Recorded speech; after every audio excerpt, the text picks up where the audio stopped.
بسم اللہ الرحمن الرحیم۔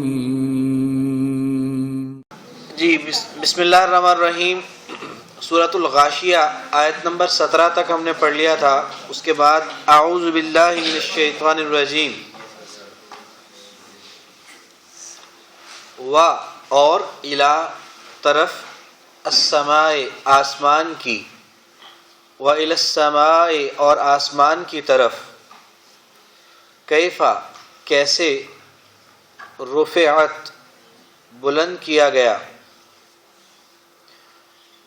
یعنی یہ جو اللہ تعالیٰ اپنی قدرت کی نشانیوں کی طرف توجہ دلا رہے ہیں ان انسانوں کو جو غاشیہ سے اس ساری اس زمین کو اپنی لپیٹ میں لے لینے والی جو قیامت ہے، جس میں یہ اس وقت ہمیں جو نظر آنے والی کائنات ہے، زمین، سورج، چاند، ستارے، آسمان، یہ اس میں سے کوئی بھی چیز جو ہے وہ اس سے متاثر ہوئے بغیر نہیں رہے گی، وہ ہر چیز کو اپنی لپیٹ میں لے لے گی۔ تو جو لوگ اس غاشیہ سے غافل ہو چکے ہیں اور اپنے جنت اور جہنم کے انجام کے بارے میں فکر مند نہیں ہیں،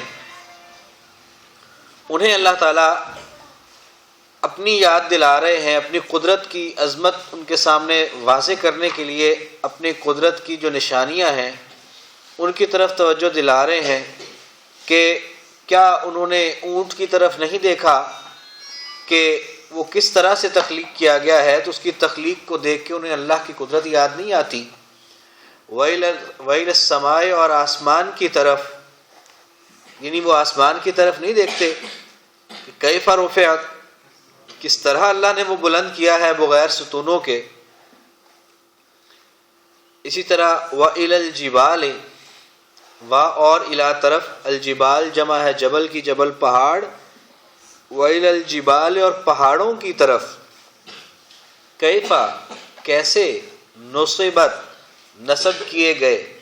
تو یہ کیسے کیل ہیں جو زمین میں گاڑ دیے گئے، کیونکہ سائنس بھی اور قرآن اور حدیث کا علم بھی دونوں ہی یہ کہتے ہیں کہ یہ زمین پہلے بہت زیادہ ہل رہی تھی،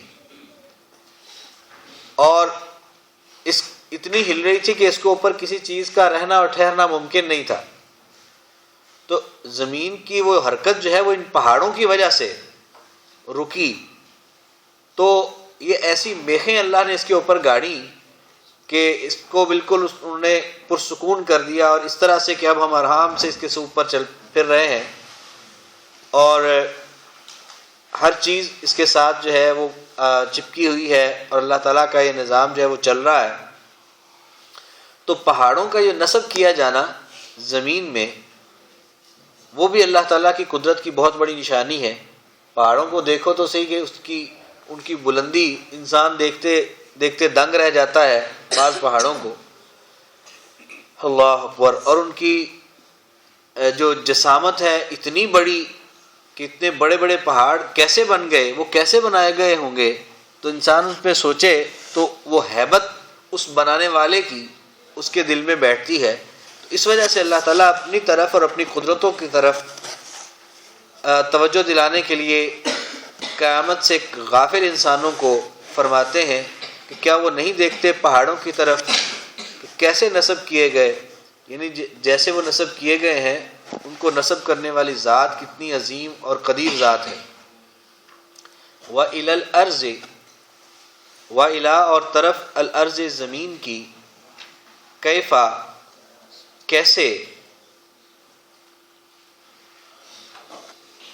سطحت بچھائی گئی۔ اچھا، میں ویسے اصل میں جو ابھی دیکھ رہا تھا جس وجہ سے میں رکا ہوں کہ کل والا سبق بھی 4 لائنیں تھیں اور وہ پورے طریقے سے یاد نہیں کیا سب نے، کافی اس میں مشکل ہو رہی تھی پڑھنے میں۔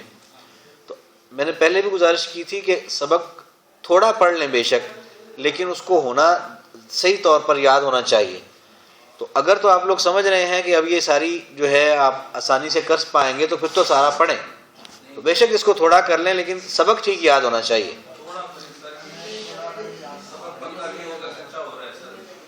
جی کیانی صاحب کی رائے آگی کہ یہ سبق اتنا زیادہ ہے، نہیں ہو سکتا۔ باقی دوستوں کی کیا رائے ہے جی؟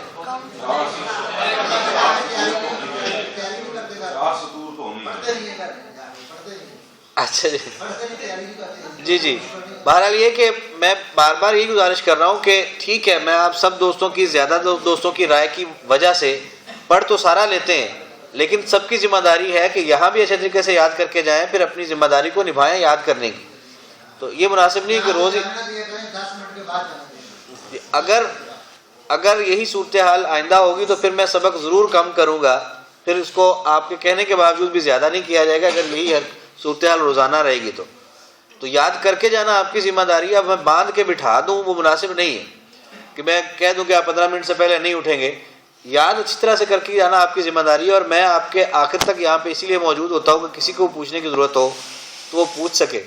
لیکن خدا را ہم قرآن سیکھنے کے لیے آئے ہیں، تو اس پہ جو محنت بنتی ہے اتنی ضرور کریں اور اچھے طریقے سے یاد کریں. سبق جتنا آپ کہیں گے میں اتنا ہی پڑھاؤں گا، لیکن یہ ہے کہ اس کو یاد اچھے طریقے سے ہونا چاہیے انشاءاللہ. اعوذ باللہ من الشیطان الرجیم.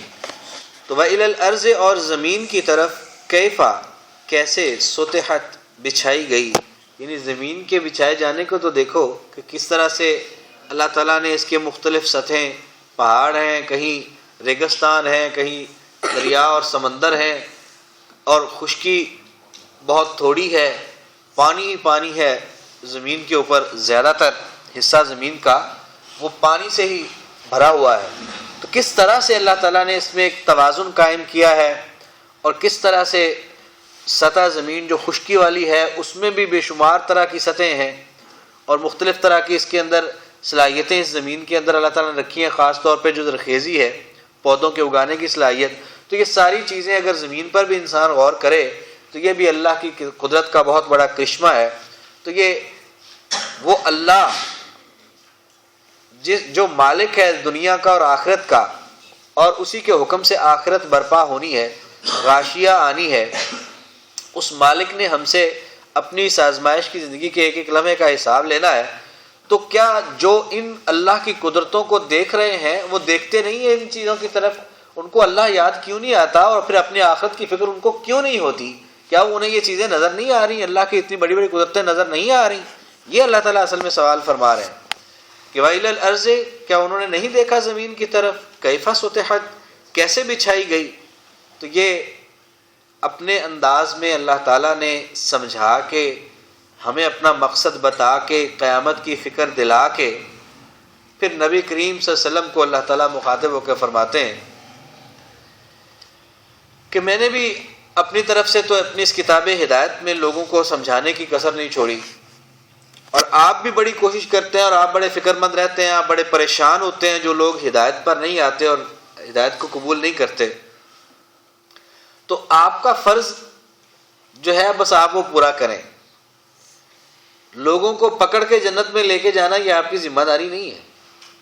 انہوں نے اپنے اعمال سے جانا ہے. تو آپ اس پر کئی جگہ پہ قرآن پاک میں نبی کریم صلی اللہ علیہ وسلم کی اس پریشانی کا اللہ تعالیٰ نے ذکر فرمایا کہ کیا آپ لوگوں کی وجہ سے کہ وہ ایمان نہیں لاتے آپ اپنے آپ کو ہلاک کر لیں گے؟ یعنی آپ ان کی وجہ سے اتنے فکر مند رہتے ہیں، آپ اتنے پریشان رہتے ہیں کہ لوگ ہدایت پر کیوں نہیں آتے. تو یہاں بھی اللہ تعالیٰ نے خود سمجھانے کے بعد رسول اللہ صلی اللہ علیہ وسلم کو یہ فرمایا، اعوذ باللہ من الشیطان الرجیم، فذکر، پس تو نصیحت کر، انما، سوائے اس کے نہیں، انتا، تو، مذکر، نصیحت کرنے والا ہے. یعنی آپ صرف آپ کا کام نصیحت کرنا ہے. آپ نصیحت کیجئے، آپ اپنی ذمہ داری پوری کیجئے. آپ کے ذمے یہ نہیں ہے کہ لوگوں کو آپ نے جو ہے لازماً جنت جہنم میں نہیں جانے دینا اور لازماً جنت میں لے کے جانا ہے، اور اگر کوئی جہنم میں چلا گیا تو آپ کو پوچھا جائے گا کہ جناب وہ جہنم میں کیوں چلا گیا، آپ بتائیے، آپ کے ذمے کام لگا تھا کہ آپ نے لوگوں کو ہدایت سکھانی تھی تو آپ نے کیوں نہیں سکھائی. یہ اس طرح سے آپ کی ذمہ داری نہیں ہے. آپ کی ذمہ داری صرف نصیحت کرنا ہے. اور یہ اس حوالے سے بھی کہ آپ کے علم میں ہے کہ رسول اللہ صلی اللہ علیہ وسلم، یہ سورہ مبارکہ اور اس سے پہلے جو سورہ مبارکہ ہے جو ہم انشاءاللہ بعد میں پڑھیں گے، یہ دونوں صورتیں جمعے کی دونوں رکعتوں میں، جمعے کے جو فرائض آپ جماعت کرواتے تھے، اور دونوں عیدوں کی دونوں رکعتوں میں آپ یہ دونوں صورتیں تلاوت فرماتے تھے، اور یرحمک اللہ، اور یہ اصل میں اسی مفہوم کی وجہ سے کہ اس میں واعظ اور نصیحت کے حوالے سے ہی یہ موضوع ہے ان کا، اور جمعے کے اندر اور عید کے خطبے کے اندر بھی واعظ اور نصیحت ہوتی ہے، تو اس کے ساتھ پھر یہ صورتیں رکھی گئی ہیں کہ آپ کا کام تو نصیحتیں کرنا ہے، آپ نے جمعے کے خطبے میں بھی نصیحت کر دی ہے، اس کے بعد نماز آپ ادا کر رہے ہیں، تو آپ بس اپنا کام کیجئے جو آپ کے ذمے ہے، اور لوگوں کے اوپر آپ کو کوئی اس طرح سے ذمہ داری نہیں دی گئی کہ اگر کوئی غلط راستے پر جائے گا تو آپ کو پکڑ ہوگی، اگر کوئی صحیح راستے پر جائے گا تو اس کا کوئی آپ کو انعام ملنا ہے، تو ایسا نہیں ہے، آپ کے ذمے صرف نصیحت کرنا ہے، آپ نصیحت کیجئے۔ فذکر، پس تو نصیحت کر، انما، سوائے اس کے نہیں، انتا، تو، مذکر، نصیحت کرنے والا ہے۔ یا دوسری طرح اگر الفاظ زیادہ مناسب ہم استعمال کرنا چاہیں تو فذکر، پس آپ نصیحت کیجئے، انما، سوائے اس کے نہیں، انتا، آپ، مذکر، نصیحت کرنے والے ہیں۔ لستا، لفظی طور پر نہیں ہے تو، یا لستا، نہیں ہے آپ، علیہم، علی، اوپر، ہم، ان کے، بے مسیطر، مسیطر، داروغہ، داروغہ اصل میں وہ ہوتا ہے کہ جو کسی شہر کا، بستی کا، علاقے کا ذمہ دار ہے۔ مثال کے طور پہ آج کل ڈسٹرکٹ لیول کے اوپر ڈی سی او جو ہے وہ ذمہ دار ہے، تو اس کے علاقے کے اندر اگر کوئی معاملہ ہوگا، کوئی جرم بھی ہوگا، تو اس جرم کا ذمہ دار وہ حکومت اس کو ٹھہراتی ہے کہ جناب آپ کے علاقے میں یہ کیوں ہو گیا، تو وہ داروغہ ہے۔ اس داروغے کے ذمے ہے کہ اس نے علاقے کے اندر معاملات کو اچھے طریقے سے چلانا ہے۔ اگر کوئی معاملہ اچھے طریقے سے وہاں پر کوئی جرم کا ارتکاب ہوتا ہے تو وہاں کا جو داروغہ ہے، ڈی پی او ہے، ڈی سی او ہے، ان کو معطل کر دیا جاتا ہے کہ جناب آپ نے اپنے فرائض میں غفلت کیوں برتی ہے۔ تو اللہ تعالیٰ آپ کو فرماتے ہیں کہ آپ کو ہم نے اس طرح سے داروغہ نہیں بنایا کہ کوئی اگر جنت میں نہیں جا رہا اور جہنم کی طرف چلا جائے گا تو اس کے ذمہ دار آپ ٹھہریں گے اور آپ سے پوچھا جائے گا کہ وہ لوگ جہنم میں کیوں چلے گئے ہیں۔ تو آپ اپنی ذمہ داری پوری کریں، اور آپ کی ذمہ داری وہ انبیاء کی ذمہ داری جو ہے وہ جگہ جگہ قرآن پاک میں کئی دفعہ بیان ہوئی ہے، جیسے وما علینا الا البلاغ، نہیں ہے ہمارے ذمے مگر پہنچا دینا۔ اسی طرح انبیاء کی ذمہ داری کے طور پہ بھی یہ بیان ہوا قرآن پاک میں کہ انبیاء کے ذمے جو ہے وہ بات کو پہنچا دینا ہے، آگے لوگ عمل کوئی کرتا ہے یا نہیں کرتا وہ اس کا خود ذمہ دار ہے، جس نے ہدایت کو سن کر بھی اس پر عمل نہیں کیا۔ تو یہاں اللہ تعالیٰ اللہ کے رسول کو یہی نصیحت فرماتے ہیں کہ آپ کا کام تو نصیحت کرنا تھا، آپ نصیحت کیجئے، آپ تو صرف نصیحت کرنے والے ہیں، نصیحت کرنا ہی آپ کی ذمہ داری ہے، آپ کو اللہ نے ان پر داروغہ نہیں بنایا، لستا، نہیں ہے آپ، علیہم، ان پر، بے مسیطر، داروغہ، الا، مگر، من تولا، جو پھر گیا، وکفر، اور اس نے کفر کیا یا اور اس نے انکار کیا۔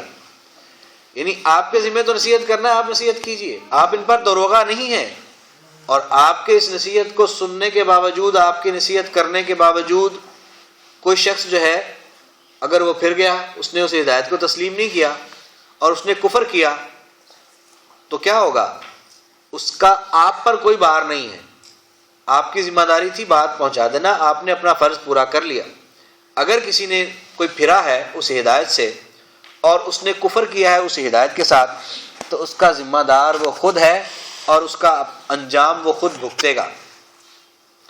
الا، مگر، من تولا، جو پھر گیا، وکفر، اور اس نے کفر کیا، پھر یا پس، یعذبہ اللہ، عذاب کرے گا اس کو اللہ، العذاب الاکبر، عذاب سب سے بڑا، یا عذاب بہت بڑا یا عذاب سب سے بڑا۔ لفظی طور پہ اکبر کا مطلب سب سے بڑا ہوتا ہے۔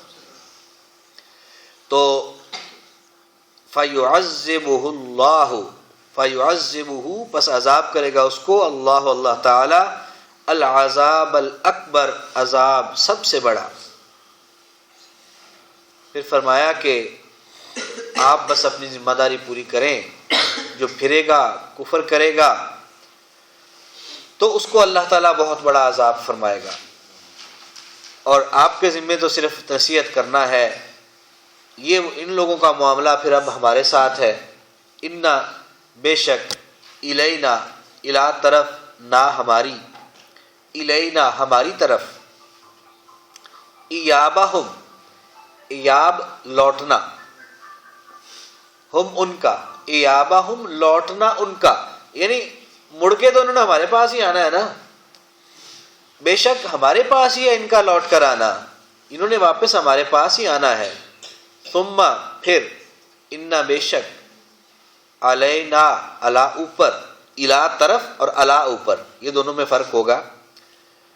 تو انا بے شک، علینا ہمارے اوپر ہے، ہمارے ذمے ہے، حسابہم حساب ان کا، یعنی ہمارے پاس ہی انہوں نے مڑ کے آنا ہے اور ہمارے ذمے ہی ان کا حساب لینا ہے. یہ وہی بات ہے جیسے کوئی بچہ کوئی شرارت کر کے گھر سے بھاگ جاتا ہے تو ماں کیا کہتی ہے، اچھا مڑ کے تو میرے پاس ہی آنا ہے نا، پھر میں تجھ سے حساب لوں گی تمہاری اس حرکت کا جو تم کر کے بھاگ رہے ہو.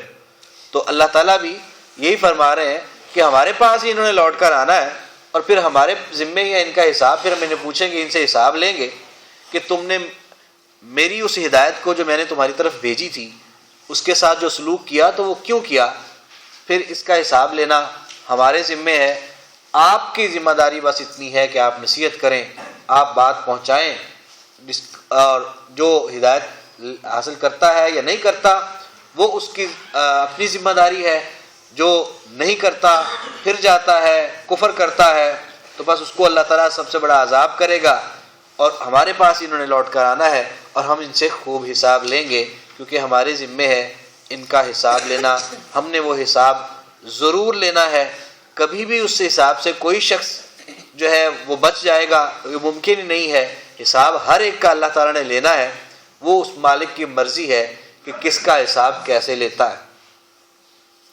حساب اللہ نے کرنا ہے. وہ اسی طرح یہاں پر عام طور پہ معروف ہے کہ اس آیت کے بعد الفاظ ادا کیے جاتے ہیں کہ اللہم حاسبنا حسابا یسیرا، جس کا ترجمہ یہ بنتا ہے کہ اللہم اے اللہ، حاسبنا حساب لینا ہم سے، حسابا یسیرا حساب آسان، یا اللہ ہم سے آسان حساب لینا. تو اس کو، ان الفاظ کو اس آیت کے بعد پڑھنا یا اس آیت کے ساتھ خاص کر کے پڑھنا، یہ واضح طور پر رسول اللہ صلی اللہ علیہ وسلم سے ثابت نہیں کہ اس آیت کے بعد آپ صلی اللہ علیہ وسلم نے یہ الفاظ پڑھے ہوں. البتہ ایک حدیث مبارکہ جو عائشہ صدیقہ رضی اللہ تعالیٰ عنہا سے مروی ہے اور وہ مختلف کتابوں میں اور مختلف محدثین نے اس کو روایت کیا ہے اپنی اپنی کتابوں میں. اس میں یہ ہے کہ عائشہ صدیقہ رضی اللہ تعالیٰ عنہ فرماتی ہیں کہ میں نے نبی کریم صلی اللہ علیہ وسلم کو اپنی بعض نمازوں میں یہ الفاظ پڑھتے ہوئے سنا. یعنی آپ اپنی بعض نمازوں میں یہ الفاظ پڑھ رہے تھے کہ اللہم حاسبنی حسابا یسیرا، اے اللہ میرا حساب لینا حساب آسان. لیکن وہ اس آیت کے بعد پڑھتے تھے، اس کے ساتھ اس کا کوئی تذکرہ نہیں اس حدیث کے اندر. یعنی بعض نمازوں کے اندر میں نے سنا کہ آپ صلی اللہ علیہ وسلم یہ الفاظ پڑھتے تھے کہ اللہم حاسبنی حسابا یسیرا.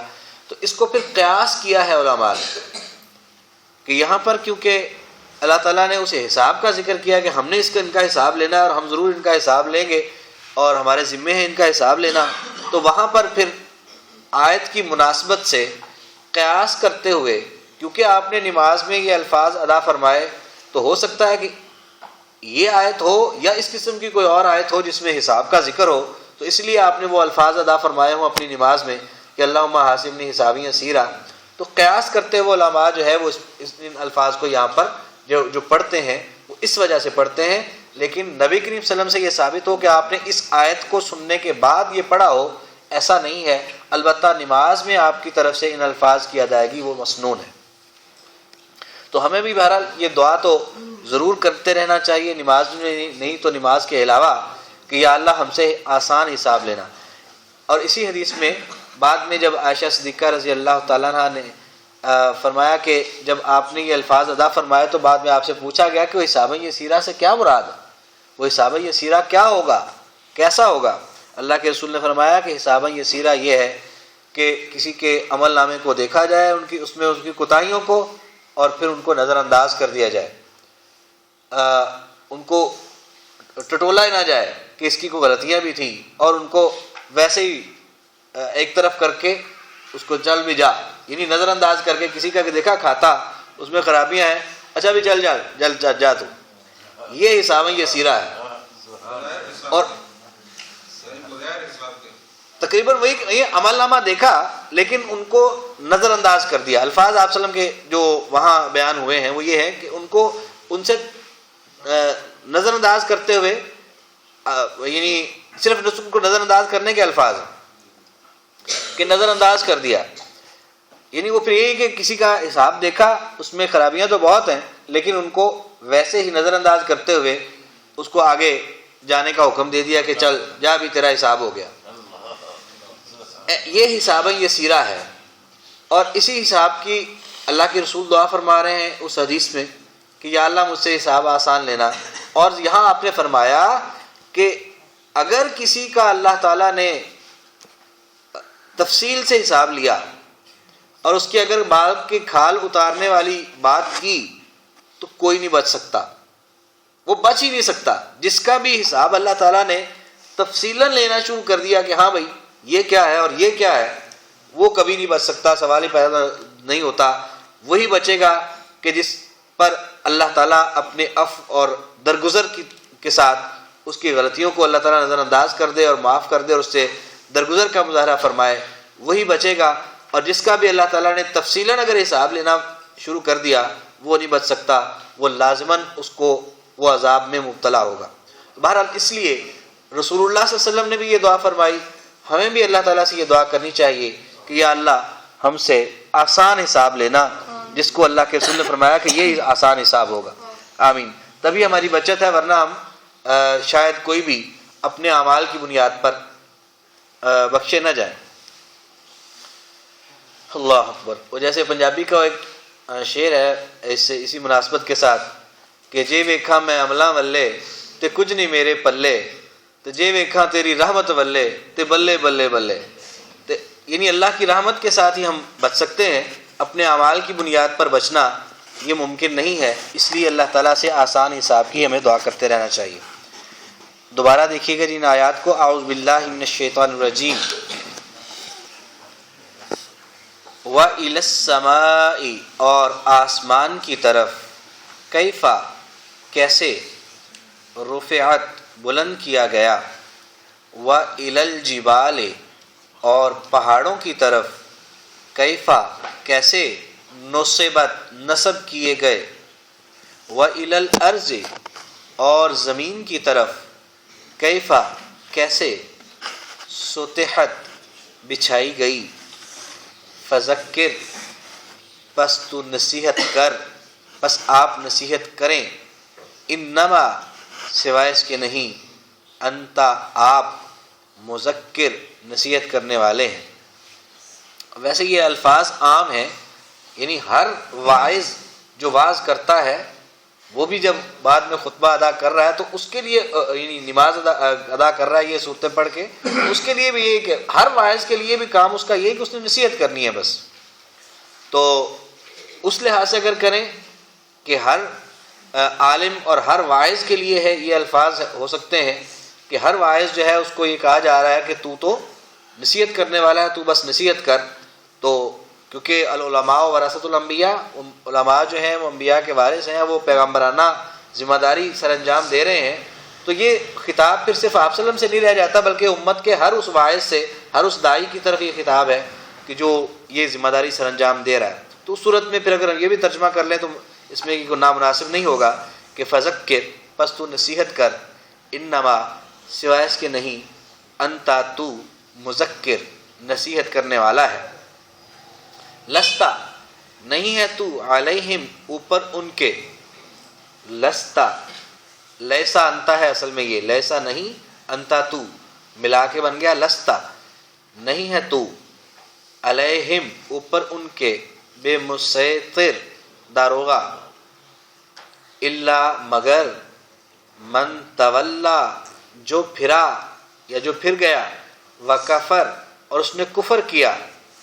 فَيُعَذِّبُهُ اللَّهُ بس عذاب کرے گا اس کو اللہ، العذاب الاکبر عذاب سب سے بڑا، ان بے شک الینا ہماری طرف ہے، ایابہم لوٹ کر آنا ان کا یا لوٹنا ان کا، ثم پھر ان بے شک علینا ہمارے ذمہ ہے، حسابہم حساب ان کا۔